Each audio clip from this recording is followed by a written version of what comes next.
we're up to now the top of Nun Zayin Amud Bet 57b. The second line. Rabbi Yehuda Omer, Rabbi Yehuda said, good morning everyone, Shel Tzemer v'Shel Seir ein chotzim mipnei shamayim ba'in bahen. The strings of Tzemer and of here, the strings that are made out of wool and here, are not an interpose because the water can get through. Okay? Rabbi Yehuda holds that since these things are kind of hard,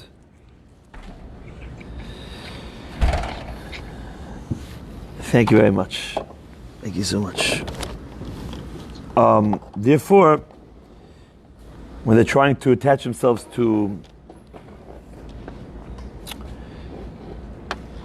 at least by the seyar, at least by the here, to the here, since they're both hard, so they're not going to be able to really make a tight fit and the water will get through. Amar Rav Yosef, Amar Rav Yehuda, Amar Shmuel, Halacha Rabbi Yehuda b'chutei seyar. The halacha follows Rabbi Yehuda in strings made out of here. When you tie them against your here, the water will get through. Amar le Abaya, halacha michlal de pligi. If you say that the halacha follows Rabbi Yehuda, that sounds like there's a machloket, and you're siding with Rabbi Yehuda. Who told you there's a machloket about strings that are made out of hair? Oh, this is a big... Wow, shalom aleichem, bruchim abayim. Hey, Philip. Thank you. Oh, now we're complete. Now we're shalom over here. Michlal de Fligi. Oh, Daniel, good morning. Michael, good morning. Lior is always in the... He's hiding, he's there. He hides a lot of times. Nun Zayin Amud Bet, 57b. So the Gemara says that according to Rabbi Yehuda, Philip, you're allowed to go to the mikveh with braids that are made, your hair is braided with strings that are made out of hair, because the water is going to get through. So Rabbi Yehuda Amar Shmuel said the halacha follows Rabbi Yehuda. And the Gemara said, if the halacha follows Rabbi Yehuda, that sounds like there's someone who argues, and you say the halacha follows Rabbi Yehuda. But that's not true, says the Gemara, because the Tana Kama never mentioned, when he mentioned all the interposes, the chatzitzot, he never mentioned things that are made out of hair. He said chutei tzemer v'chutei pishton. So it sounds like he agrees about chutei seir. So why are you making a whole machloket out of it and saying I go with Rabbi Yehuda? If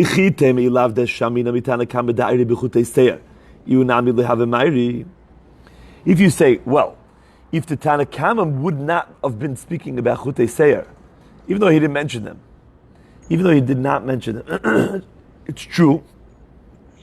But we're forced to say that he meant to say that they are also an interpose. Because if he wasn't speaking about them, why would Rabbi Yehuda just suddenly mention them? Rabbi Yehuda is like the dissenting view. He says, chutei tzemer, I'd argue with you. And chutei tzemer, I also say it works. Why would you say that if I agreed with you? So obviously the Tana Kama was trying to say that there's a problem with them. Rabbi Yehuda says there isn't. Mari says, no, that is not for sure. Why? Because v'dilma kishem kamalu. Ki heichad imodita libi chutei seir, or d'linami b'chutei tzemer. Rabbi Yehuda is just giving an example. He's saying, look, you didn't argue with me about chutei seir, right? Chutei seir, he didn't mention, so obviously it's okay. It's going to allow the water to go through. So if it allows the water to go through chutei tzemer is the same thing. He bunched them together to say chutei tzemer is, which you said is the problem, is in the same category as chutei seir, which you agree with me. So there's no proof that the Tana Kama argued about chutei seir. He never mentioned them, and there's a very plausible way of explaining why Rabbi Yehuda did mention them, although the Tana Kama didn't mention them. So the Gemara says, Itmar. So the Gemara is not very happy with what Shmuel said, that the halacha is like Rabbi Yehuda, which sounds like there's a machloket. There's a very easy way to explain the Braita by saying that there's no machloket. Itmar, Amar Rav Nachman, Amar Shmuel, Moedim Chachom, Rabbi Yehuda b'chutei seir. Rav Nachman said in the name of Shmuel that the Chachamim agreed to Rabbi Yehuda b'chutei seir. So, actually, this is like Abaye. Rabbi Yehuda said in the name of Shmuel that halacha is like Rabbi Yehuda in chutei seir, which sounds like there's machloket. But Rav Nachman said in the name of Shmuel that the Chachamim agreed to Rabbi Yehuda. There's no machloket by chutei seir. Tanya Rabbi Hochi. Excuse me. We looked at the Brayso as well. Chutei tzemer chotzitzin, chutei seir en chotzitzin. Chutei tzemer are chotzitz. Chutei seir are not chotzitz. That's the Tana Kama. And Rabbi Yehuda Omer, shel tzemer v'shel seir en chotzitzin. That even the tzemer ones are also not chotzitz, but you see that the seir ones there was no machloket. Everybody was in agreement. Okay. Amar Rav Nachman Yitzchak matniti nami deka. Our Mishnah is also miduyak, that everyone agrees that chutei seir is not, even the Chachamim agree that strings made out of hair are not a problem and the water will get through. Because, what does it say? Tekatani yotza isha b'chutei seir bein mishela. Now this is not our Mishnah. This is a Mishnah that's coming up later on in the Perek, and this is what the Mishnah says. A lady can go out with the strings made out of hair, bein mishala, bein mishal chaverta, whether they are made from her hair or whether they were made from her friend's hair.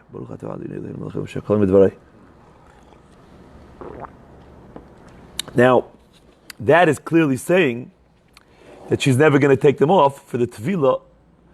She's never going to take them off if she goes to the mikveh, because if she would take them off, the Gemara said yesterday, that then we're worried that she will also might take them off for the mikveh and she might carry them. So if it says over here she can go out with them, everything's okay. So you see that chutei seir allow water to get through, and she won't take them off in the mikveh, and that's why we're not worried that she'll take them off on Shabbat. Who is this Mishnah? Now you might say, what do you mean, who is it? Maybe there really is a machloket about chutei seir, and this Mishnah is specifically Rabbi Yehuda. How can you prove anything from the Mishnah? Mani, who is this? Ilem Rabbi Yehuda. If you're going to tell me it's Rabbi Yehuda, then afud chutei tzemer nami. Then he should have been so bold to say, the Mishnah should have said, not only could she go out with chutei seir, she can go out with chutei tzemer, because that was Rabbi Yehuda's opinion. But it didn't say that. It only said chutei seir. So El Elav Rabbanani, it must be the view of the Rabbanan that argue with Rabbi Yehuda about chutei tzemer. Ushma mino, and we can derive from here that b'chutei seir lo pligi. So this is a raya to the Abaye and to the way that Rav Nachman said in the name of Shmuel, that when it comes to these braids, not braids, to these holders, the braid holders made out of here, everyone is in agreement, Shma Minah, that they do allow the water to get through, and therefore she won't take them off in the mikveh, and therefore she won't take them off on Shabbat and carry with them, and therefore you're allowed to wear them on Shabbat. Next case in the Mishnah was the totefet. Totefet was something that was chashuv. And she might show it to her friend, you want to see my expensive totefet, look at it. Once she takes it off, the Chachamim were worried that she might walk 4 amot, which is very little. It's just about 8 feet in the Reshut HaRabim. And then that would be an Isru D'Oraita. So therefore they said she cannot wear it at all, even in the Chatzer. The Gemara just wants to know what it is exactly. Ma totefet. What is it? Omer Rav Yosef, chumarta diktifta. It's a some sort of tied item that you tie on the neck, and it serves like an amulet which wards off ayin hara. So you can't wear it on Shabbat. Okay? Ketifta means like cut. Chumarta is a tie that cuts off, that wards off ayin hara.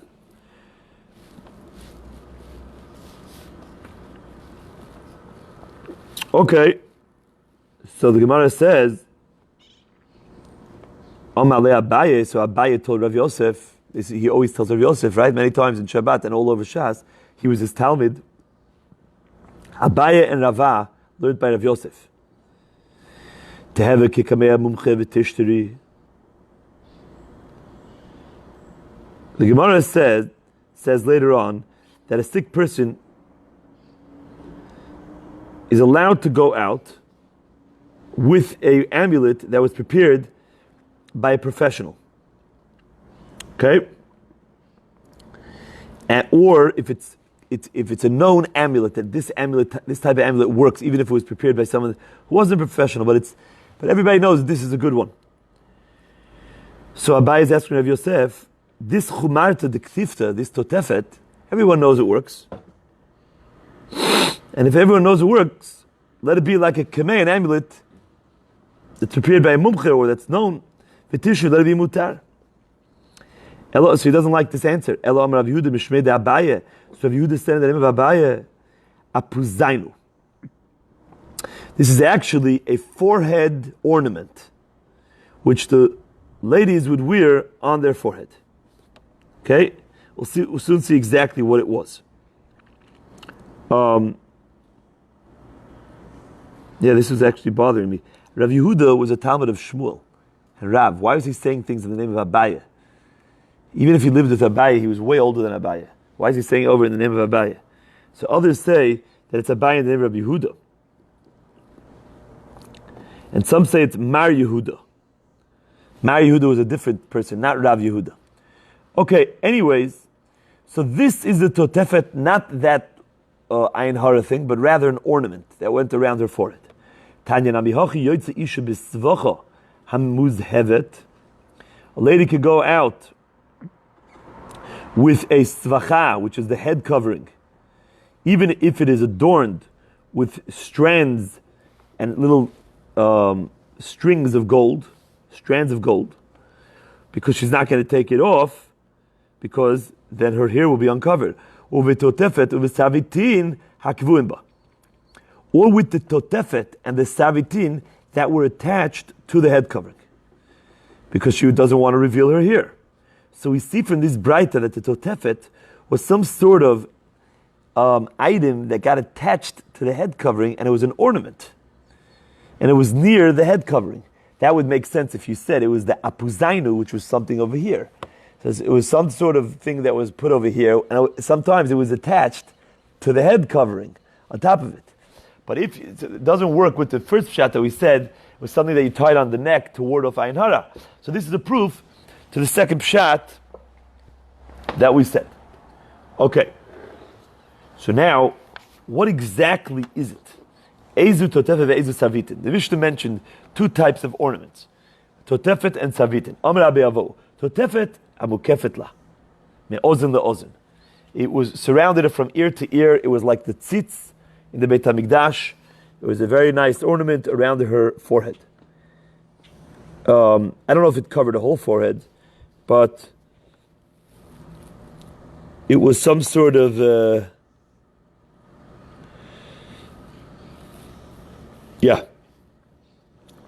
They bring that Rabbeinu Chananel says that it was called totefet because it was in the place of the tefillin. Totafot. It's like right over here. Okay? Totafot.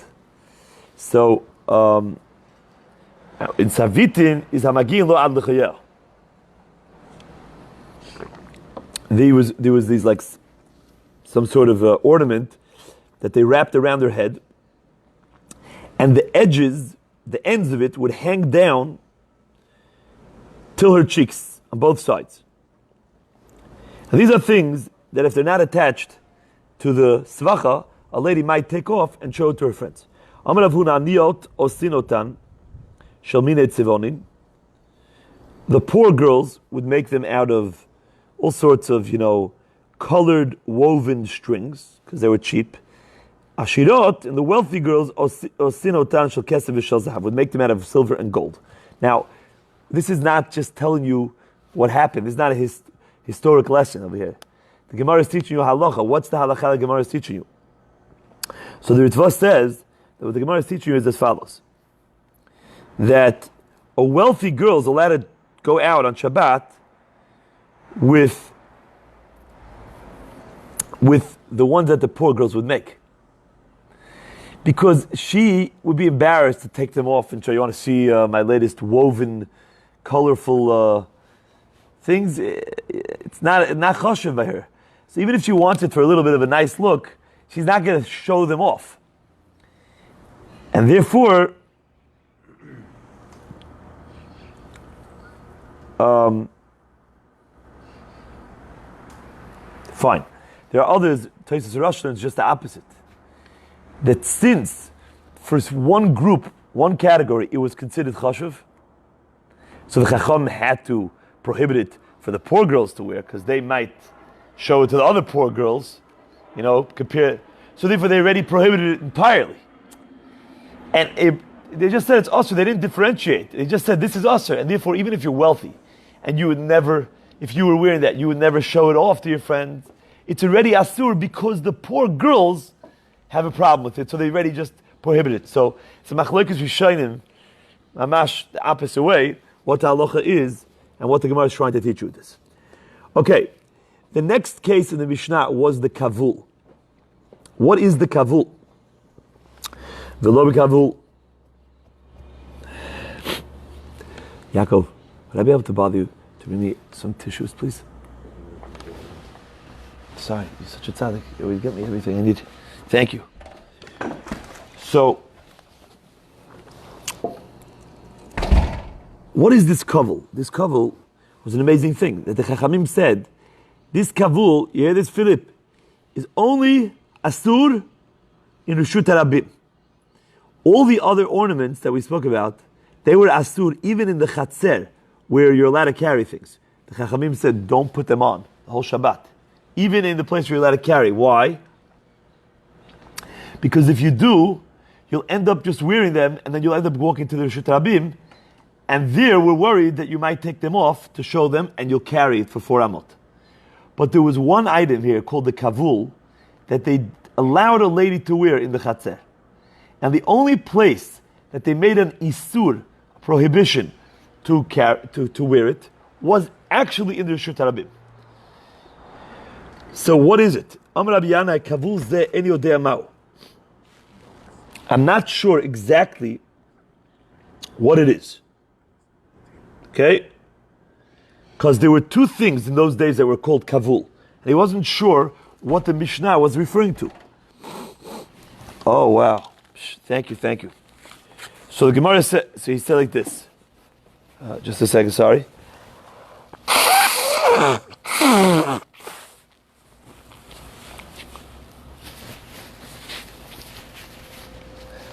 I kavla da avdatanam is the kavanah to the kavul of avdut.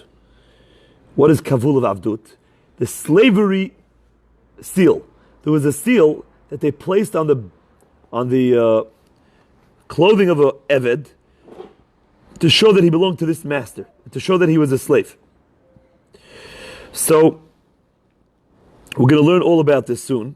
Exactly what type of seal on the eved and a maidservant, and why did they make it asur? We'll talk about it very soon. But let's just get the case. So it doesn't mean that kavul, which means it's not talking about a regular lady in the Mishnah. It's talking about a maidservant, a shifcha. A shifcha cannot go out with a kavul, which is the seal that shows that she's a maidservant. We'll see soon why. Does it mean that kavul? Or aval kippah shel tzemer shapidami, but there was a woolen kippah, a head covering. Now we already spoke about the svacha. It's called the svacha. This kippah shel tzemer, they actually put underneath the head covering, and it had some sort of ornamental value. It looked like an ornament. It was a nice thing. It was a woolen thing under the head covering. That would be shapidami. That would be no problem for her to wear it, because if she takes it off, she's worried that some hair might show. Okay? Or Dilma, or maybe, no. You know what the kavul is, that she shouldn't go out? It's not the seal of the maidservant, which will explain why there should be an issue with that. No, it's not that. That one is surely asur. That one we don't have to mention. The Mishnah is mentioning the kippah shel tzemer. It's a kippah shel tzemer because we're worried that she might slip it, and she's not going to be worried about her hair being uncovered, and she might take it off to show it to her friend. Oh, that's such a cute new woolen cap. Is that the latest one? Let me see it. Oh, sure, I'll take it off. Because she's not worried that her hair will show. Because if you do a good job, the Rishonim say, since it's like in the front of your hair, and you do a tight job and you slip it out, it's possible to do it without revealing your hair. And that's what they prohibited, because she might show it to her friends. But the other thing that's called kavul, which is the seal of the maidservant, that one wasn't even mentioned in the Mishnah. That's for sure a problem. Okay? That's for sure a problem. Now, meaning that's for sure included in the word kavul.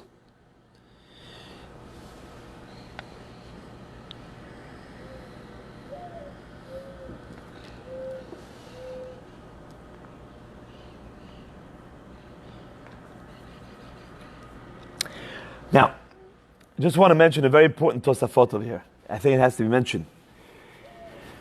Why is the kavul? We're going to bring proofs. We're going to explain everything in a second. But why is the kavul only asur reshut rabim? So I told you yesterday, that there are some things that they have to leave the woman so that she shouldn't be totally bereft of any sort of ornaments, so that her husband shouldn't be disgusted by her appearance. So this one they allowed her to wear in the chatzer, in the home. Wear it. If you want to go to the street, then you have to take it off. Reshut rabim. That would make sense if it's the kippah shel tzemer. She has to have something nice. You can't wear the nose ring. You can't wear the tabat shechosim. You can't wear the totefet. You can't wear. So what can I wear? Something they let the kippah shel tzemer. But if it means the kavul of the eved, the seal of the eved, so then why did they only make it asur reshut rabim? For whatever reason you want to prohibit it, we'll see it soon. You should have the same prohibition in the chatzer. So Tosafot says that no, there's a problem, because if he doesn't wear it in the chatzer, then the master will be very upset with him. And he'll think that he's taking it off in the chatzer because he doesn't want to wear the sign that he belongs to him. So he's going to be extra strict with him, and they'll get into a fight. Oh, you're taking off my ownership, the sign of my dominion over you, and it'll be so. Therefore, they allowed it in the chatzer. That's the answer. Okay, I just want to mention that. Okay, so we just said that it either means the kavul either means the seal of the slavery that she wears, or this kippah shel tzemer. It is more reasonable to say that it means the kippah shel tzemer, and all the more so, for sure, it includes the kavul de avda. B'tanya nami hochi, and we also have this in a braita because it says yotzai isha bekavulu v'istima lechatzer, that a woman could go out with the kavul and with the istima. We'll soon see what type of ornament that is to the chatzer, but not to the reshut rabim. Rabbi Shimon ben Elazar omer af bekavul reshut rabim. Wow, the kavul you can wear in reshut rabim. Klal omer Rabbi Shimon ben Elazar. Rabbi Shimon ben Elazar said a rule: kol shu lemata ben asvacha yotzim bo, kol shu lemala ben asvacha ein yotzim bo. Anything which is underneath the head covering, you can go out with, because we're not worried that she's going to take it off, because perhaps she will uncover her hair. But anything that's above her head covering, you're not allowed to take out.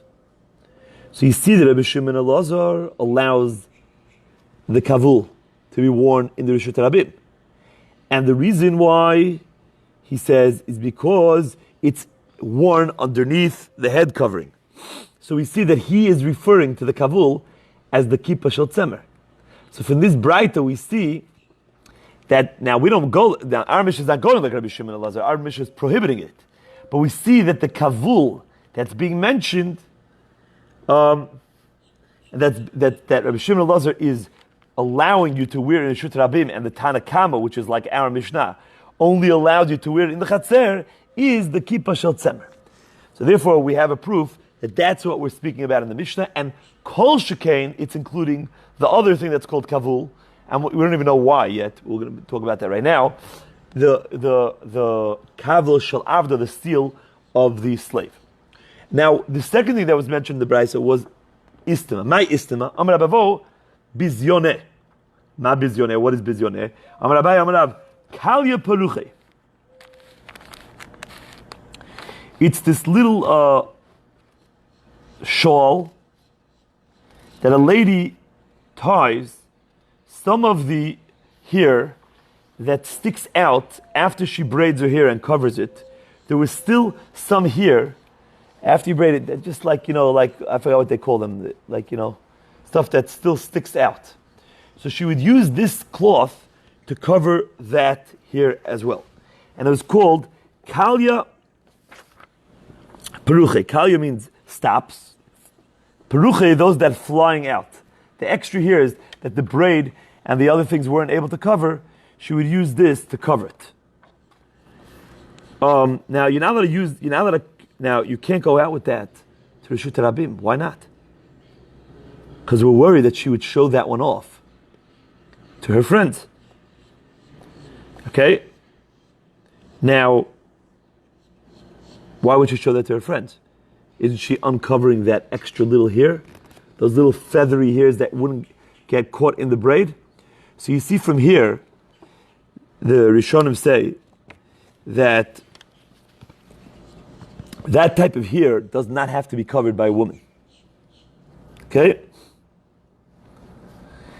And they bring down from the Maram al-Ashkar and the Magen Avraham, they bring down in the Tshuvot that the minhag in the early years, in most places of the diaspora that were under the Arab rule,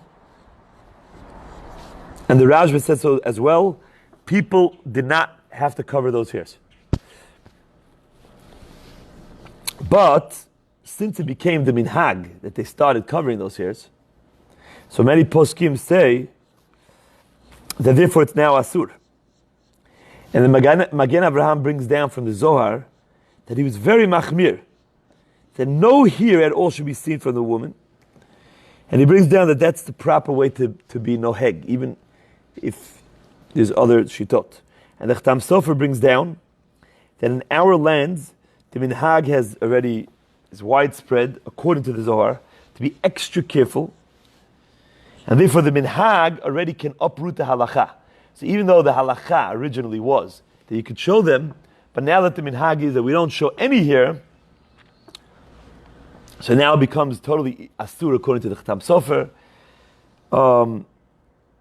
Halacha l'maisa, you have to see the Mishnah Berurah and the Shulchan Aruch. Ask your local posek, Rabbi Vadia, if you go with him. Could be that the Svardim, and it could be even the Mishnah Berurah.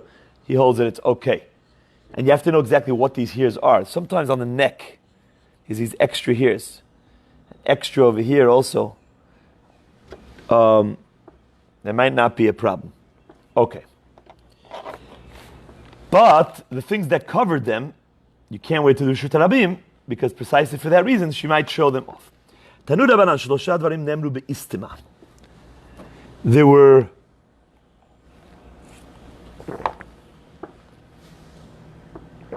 three halachot that were said with this shawl that we just mentioned. Ema mishum kilayim. There is no isur of kilayim. Okay? Now, why not? It means if it's made out of wool and linen, there's no problem. Because wool and linen together has to be sha'at nez. That comes from three words. Shuva, shua, tavui, and noz. Shua means combed. Tavui means spun into threads. And noz means woven. Okay? Now, some Rishonim learn that the reason why this doesn't have an isur of shatnez, the Braita says, is because they were just like pieces of wool. They weren't made into strings, into threads. And therefore, even though they're wool and linen together, that's not an Isser in the Torah. Okay? And that's how Rashi learns. They're like leavened. They were like pieces of wool and linen that you just, with pressure, they had a way of pressuring them, they became one. But since they weren't threads, there's no Isur of Kalaim.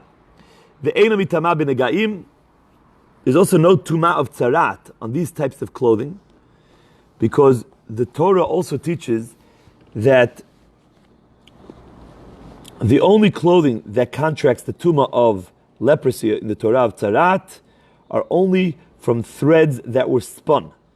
The Ein yotzim bal reshut rabim, but you're not allowed to go out reshut rabim, like we just said, because you might show it off. Mishum Rabbi Shimon Amru, in the name of Rabbi Shimon Amru, they said af ema mishum atarot kalot. So, what's atarot kalot? Kalot, the crowns of the bride crowns. What are the bridal crowns?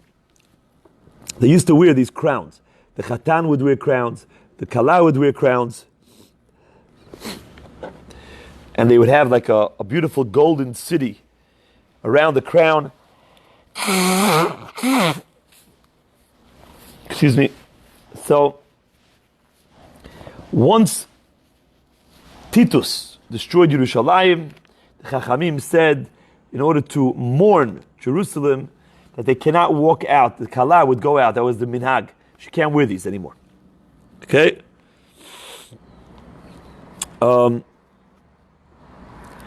But she could wear woven ones. She can't wear the real metal ones that were made out of gold and all that. But in order for her to look very special and nice, like she's the only Kala, she's the bride, they would let woven ones. Or ones that were made out of levet, out of like pieces.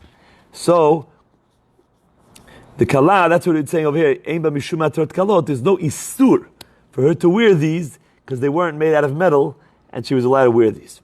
Okay. Now, we get very nitty-gritty into the halacha of the kavlo de avda, the seal of the slave. So, Shmuel learns, Shmuel Amar, kavlo de avda. Rabbi Avo learned that the kavla in the Mishnah was the kippah shel tzemer, that woolen, nice piece that went under the head covering. Shmuel says it's the kavla de avda. So, which means, according to Shmuel, the kippah shel tzemer is okay. You can go out to, because she's not going to take it off because she's worried that the hairs will become uncovered, will be revealed. So the Gemara said like this.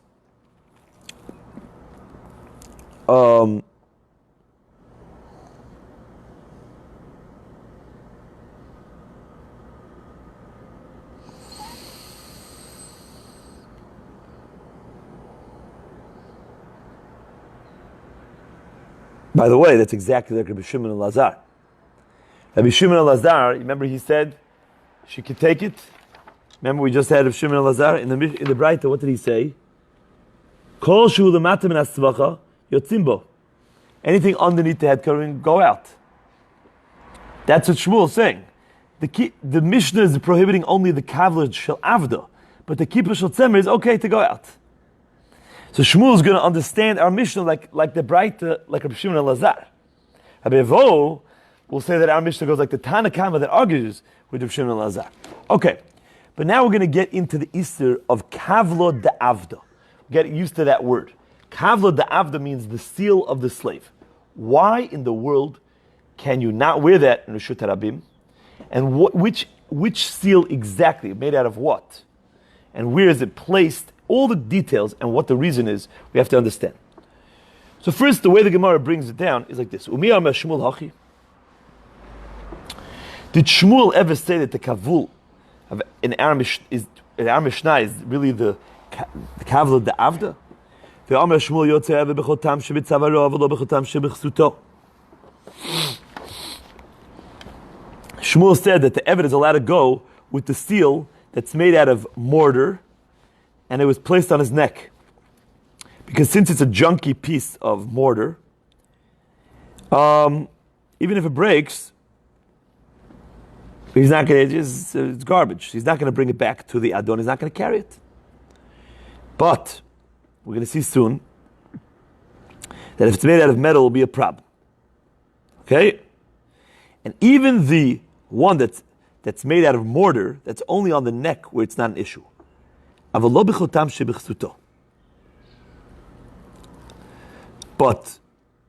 the chotam on his ksut, on his garments, you can't do it. You can't carry.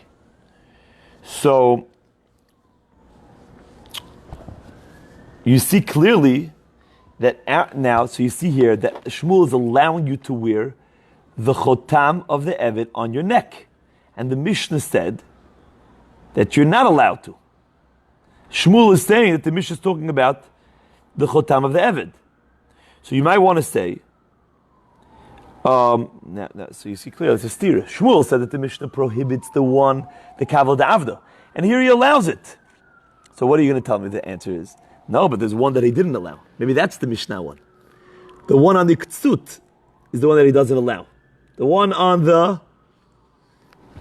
So therefore, you can't say that. Why? Because our Mishnah doesn't say which one. It just says the kavul. Okay? Our Mishnah says kavul. Kavul sounds like all of them. It's a problem. So the Gemara says, you're right, it's a nice kasha, but it's not a kasha. Because lo kasha, hada avad le'rabeh, hada avad iu le'nafshi. Look. Shmuel said you're allowed to wear the one on your neck. Because it's talking about the one that the master made for him. We're not worried that he's going to have the chutzpah, the audacity to take it off, the one that the master made for him, and walk around in Rosh Hashanah holding it. He's never going to do that. But if he made it himself, okay, that's the Braita. But the Mishnah is talking about the one that he made himself. And if he made it himself, the master is not so particular that he has to wear it every second, because he didn't even make it for him. The Evan made it for himself. And therefore, we're worried that at some point, when he's walking down Fifth Avenue, he's going to try to look like a free man. He doesn't want to look like a slave. He made this emblem, however it's called, by himself. So he's going to take it off his neck. So for a few minutes, he wants to look like a free man. And he's not so nervous that he's going to be caught by the master, because he made it himself. And that's why the Mishnah says you're not allowed to wear that around your neck, because you might take it off. Okay? So the Gemara says like this. So then,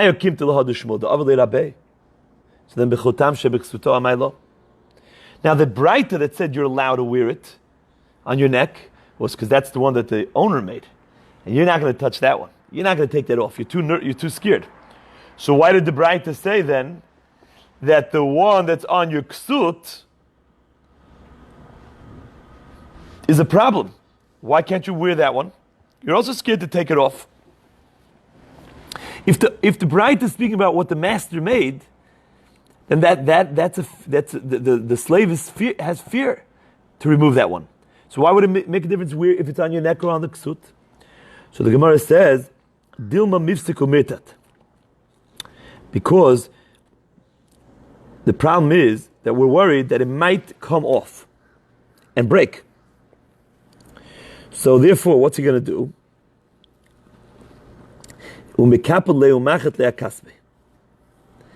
He's very nervous that the owner is going to say, where is the kavul that I made for you? He's going to say, sir, it broke. He's going to say, broke? I don't believe you. I know you. You're not a faithful servant. You took it off in the street. You're embarrassed to show that you're my slave. He says, no, sir, it broke. No, I don't believe you. So since the slave is so nervous that this conversation is going to happen, what does he do? If it's on his beged, we're worried that if it breaks, he's going to be so nervous from the master that this conversation will happen, that he's going to come and he's going to take his cloak and fold it over, so when he comes home, it won't be noticeable that it's missing. Okay? And therefore, he's going to be walking with a folded cloak on Shabbat in Rishut Rabim. Since the cloak, which is the clothing, is not laid upon him in the normal fashion to wear it, that's carrying the cloak. So the Chachamim were worried that if it breaks, in order for you to hide, now if it's around your neck, you're going to come home, there's no way to hide it. You know, look at your neck. You don't wear clothing around your neck. It's right here. So it's too bad on you. It's going to happen. This conversation, you're going to have to deal with life. You're going to have to go through with it. Hopefully you'll be able to convince the master that it actually broke and you didn't remove it. Whatever it is, there's no worry.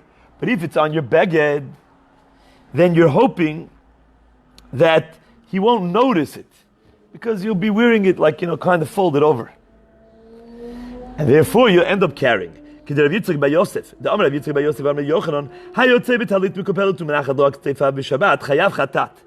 someone, after he wrapped himself in his talit, he lifted off the bottom of the talit and he folded it over his shoulders, he's chayav chatat. Okay? And today our talitim, that's the normal way. It's not more that way. So if he does it, he's chayav chatat. Okay? So the Gemara says, "V'chiha." This is similar to Amalei Shmuel Rav China Bar Shila. Kulu Rabbanan de Bereish Kelusa lo lipku b'sabali chasime. Shmuel told Rav China Bar Shila, there was a Reish Galuta. He came from the Davidic dynasty, and the Romans made him the head of the diaspora, and he had like a little kingdom going on over there. There was like regular Rosh Hashivot and other people that had their own halacha. And then he had like his own little Beit Din, his own little Melucha, and he had his own Talmidei Chachamim. It was like a whole, and if you worked for him, and you had an emblem also. You worked for the head of the diaspora. So he told them, don't go out on Shabbat with talitot that have this sign. Because if they fall off, we have this worry that the Reish Galuta will be upset that you took them off, and you might fold your talit, and you'll end up carrying. Lebar minach, besides you. Rab China Bar Shila, you're exempt from this problem. You could wear the talitot that have this sign. Because you're so faithful to them, so even if they see you without it, they won't be upset with you. So we see over here that here, look, the Reish Galuta, what's he going to say to these people?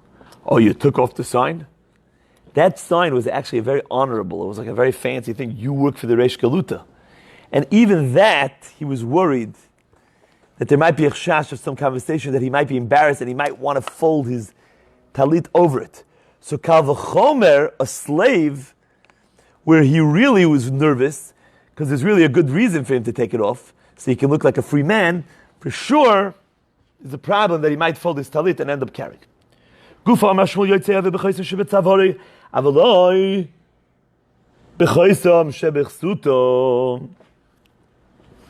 The slave can go out with the seal around his neck, but now with the one around on his clothing, and that's mamish a braita. That's what Shmuel said before. Tanya nami hachi, and we also have a braita. Yotzei ha'ever b'chotam shebetzavro, avalo b'chotam shebeksuto, exactly like Shmuel said. So the Gemara says, "U'reminu b'rav kasha, lo yotzei ha'eved b'chotam shebetzavro, v'lo b'chotam shebeksuto." There's a braita that says that even the one on the tzavaro is a problem, and zeva zeh ein mekabel tumah. And then the Braita says they're both not mekabel tumah. Why not? Because they're not made for an ornamental value, and they also don't serve any purpose to hold anything. The only way you can be mekabel tumah is either you serve man, this doesn't serve anything, and it's not, or beauty, which also serves man.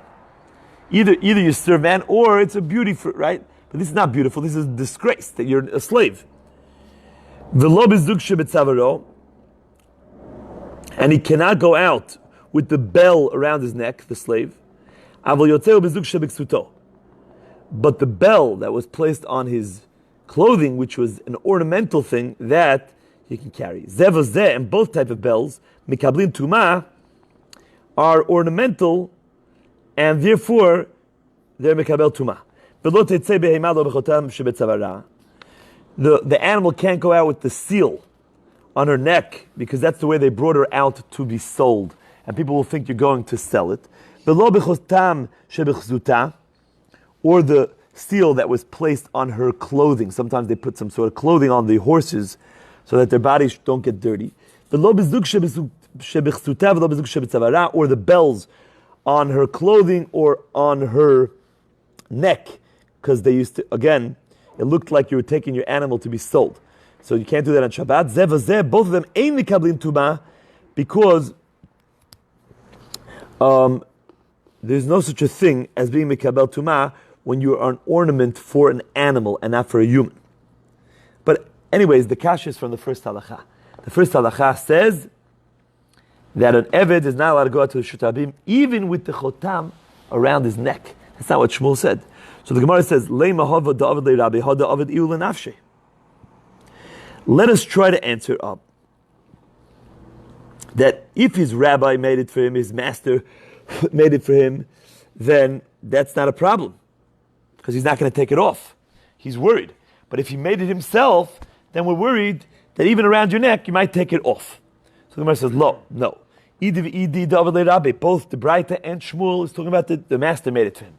The kan b'matches, b'shal matches, v'kan b'shal tit. If it's made out of metal, he's worried that what?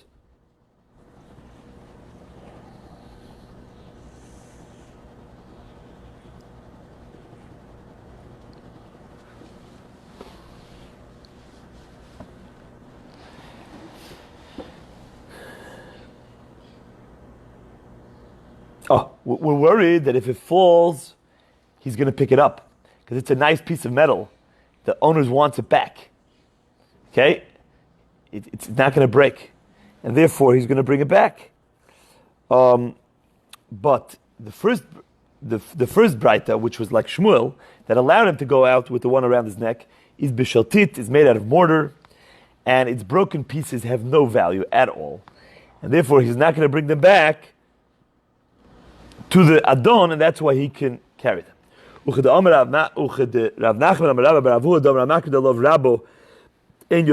Anything which his master is particular about, you can't go out, because he'll be so nervous that if it falls and it breaks, he's going to be trembling. He'll just pick it up and bring it back to the master. Anything that he's not particular about, yotzimbo, you can carry. And it's very reasonable to say this, because the Braita continued and said they're not mekabel tumah. So if you say it's made out of metal, then it makes sense to say that they're not mekabel tumah, hakelim to do mekabel tumah, which means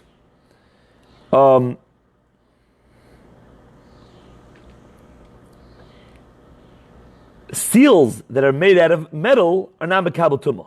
But other things made out of metal, vessels that actually have a function to them, they'll be mekabel tumah. It's only the seals that Braita is telling you. And that's why it makes sense that the Braita is speaking about metal. But if you tell me it's made out of mortar, Tanan, so why is the Braita saying that, they're not mekabel tumah? Why? Because they're seals for a slave? That's why they're not mekabel tumah? And let's say they weren't seals of a slave. Let's say they were real kalim, real vessels, made out of the same material, out of mortar, they would be mekabel tumah? That doesn't make sense. We learned in the Braita, klei avanim, any vessels made out of stone, klei glalim, or made out of the excrements of the animals, dried out, uklei adama, or made out of earth, ein mekablin tumah, which is tit, which is mortar. So why would it say in this Braita, specifically the seal of the slave that's made out of mortar is not mekabel tumah? Nothing made out of mortar, out of mud, dried mud, out of earth is mekabel tumah. So it must be that the Braita is talking about metal, which is the way we explained it, shmamina.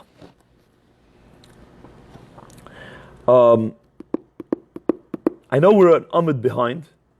I think I have to stop here. Bezrat Hashem, we're going to catch up. Bezrat Hashem.